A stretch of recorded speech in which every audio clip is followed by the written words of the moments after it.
क्या फ़र्क पड़ता है हम कैसे हैं? जिसने जैसी राय बना ली, उसके लिए हम वैसे हैं। नमस्कार दोस्तों, मैं हूँ डॉक्टर राम पांडे। एक छोटी-सी कहानी, एक बुजुर्ग भिखारी की जो पार्क में बैठ कर के अपने जीवन यापन के लिए लोगों से पैसे माँगता था और उसकी ज़िंदगी बहुत खुशहाल में अपनी ज़िंदगी से बहुत ही वो सैटिस्फाइड था, बहुत ही खुश था। आराम से उसकी ज़िंदगी चल रही थी। एक लड़का जो उसी रास्ते से ऑफ़िस आया-जाया करता था, वो रोज़ उस भिखारी को खुशहाल देखता था और उसको देख कर के ना उस बड़ा विचलित होता था।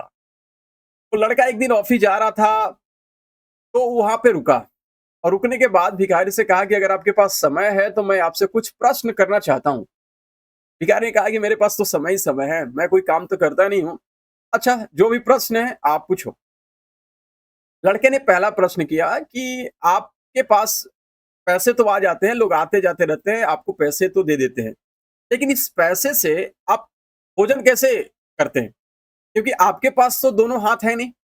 अब 2 हाथ नहीं है, आप कैसे भोजन ले आते हैं इस पैसे से? उन्होंने इंडिकेट किया कि देखो वो भिखारी है, वो जब जाता है अपने लिए भोजन लाने तो मेरे यहाँ से भी पैसे ले जाता है और मेरे यहाँ आकर के भोजन दे करके चला जाता है। अब इस प्रश्न को खत्म होते ही दूसरे प्रश्न उस लड़के के दिमाग में आ जाती है कि चलिए ठीक है, भोजन तो आ जाता है, पर उस भोजन को आपको खिलाता कौन है? अब बुजुर्ग बोलते हैं कि आते-जाते लोगों में से मैं बोलता हूँ, उनमें से कुछ लोग मुझे इग्नोर करके चले जाते हैं, लेकिन कुछ उसी में से लोग आते हैं और मुझे भोजन खिलाते हैं।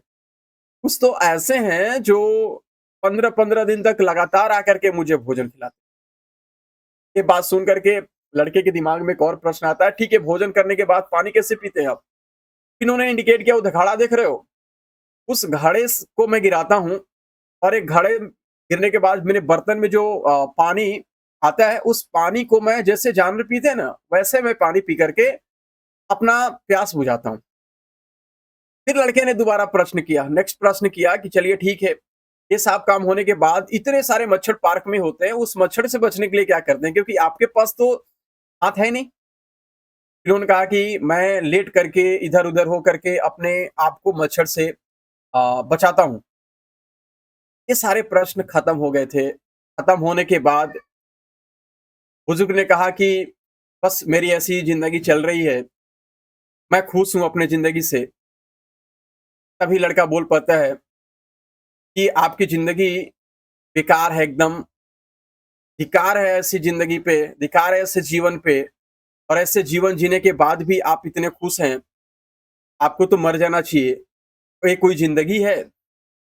ये बात सुन कर के उस बुजुर्ग ने कहा, देखो बेटा, तुमने जितने भी मज़ाक में या हास्यप्रद जितने भी प्रश्न थे तुमने पूछा, मुझे कोई दिक्कत नहीं।